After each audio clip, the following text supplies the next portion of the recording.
ஓம் முருகா.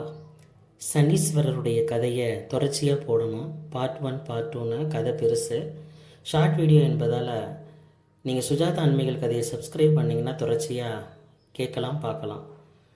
அதனால் கதைக்குள்ளே போகிறேன். நான் நவக்கிரகங்களில் முதலானவராக இருப்பவர் சூரிய பகவான். அவருடைய மனைவி உஷாதேவி. அந்த அம்மாவுக்கு மறுபெயர் சந்தியா.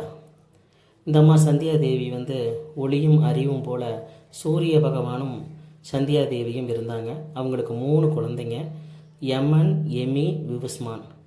சிறிது காலம் கழித்து சூரியனுடைய வெப்பம் தாங்க முடியாமல் தன் பலம் குறையிறத பார்த்தாங்க.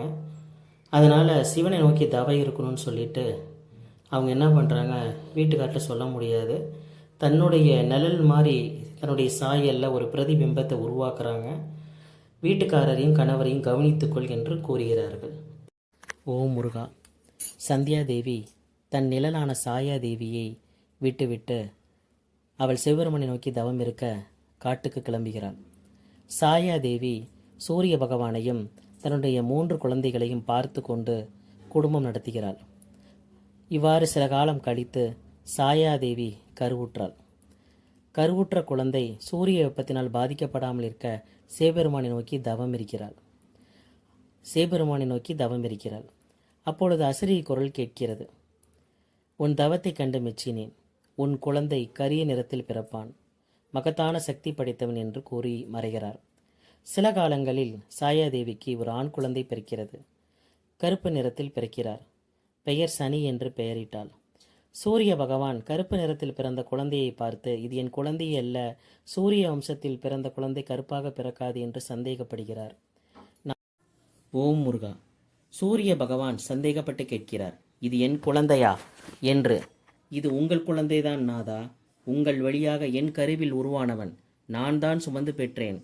அதற்கு சூரிய பகவான், இல்லை, போய், என்னுடைய மகன் கருப்பாக இருக்க முடியாது, உண்மையை சொல், நீ யார் என்று கேட்கிறார்.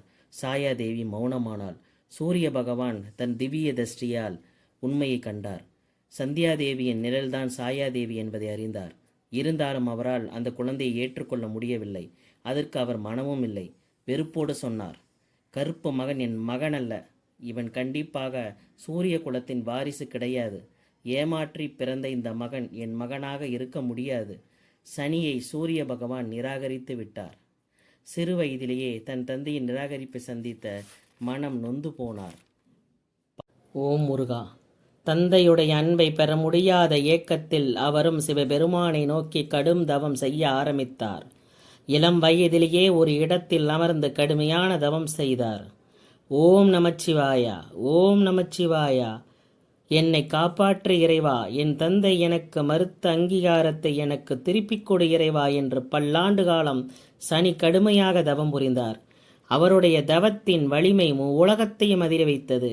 இறுதியில் சிவபெருமான் காட்சி அளிக்கிறார். மகனே சனி, உன் தவம் கண்டேன், உன் வேதனையை அறிந்தேன். நீ சாதாரணமானவன் கிடையாது. உனக்கு நான் பல அபூர்வ வரங்களை அளிக்கப் போகிறேன். உனக்கு என்ன வர வேண்டும் என்று கேள்.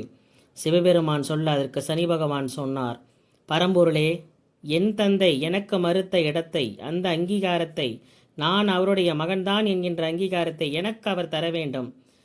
ஓம் முருகா. சிவபெருமானிடம் சனி பகவான் சொல்கிறார், சூரியனுடைய மகன் என்ற தகுதி எனக்கு அவர் அளிக்க வேண்டும். அதற்கு சிவபெருமான் சொன்னார், சனி, இன்று முதல் நீ நவக்கிரகங்களில் ஒருவன், கர்ம வினைகளுடைய அதிபதி, நீதியின் காவலன். உன் தந்தையை விட உயர்ந்த சக்தி உனக்கு அளிக்கிறேன். உன் பார்வை பட்டால் உன் தந்தை சூரியன் கூட மங்கி போவான். அது மட்டுமல்ல, மகேஸ்வர பட்டமாகிய ஈஸ்வர பட்டத்தை உனக்கு நான் தருகிறேன்.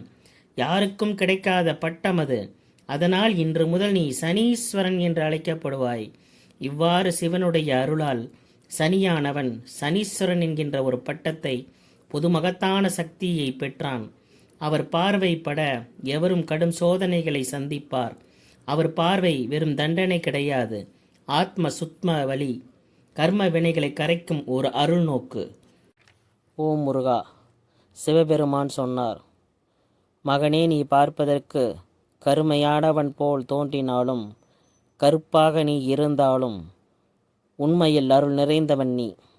உன் சோதனைகளை கடந்தவர்களே உண்மையான வெற்றியாளர்கள். உன் காலம் மிக நீண்டது. நவக்கிரகங்களில் உனக்கு மட்டுமே 7.5 ஆண்டுகள்.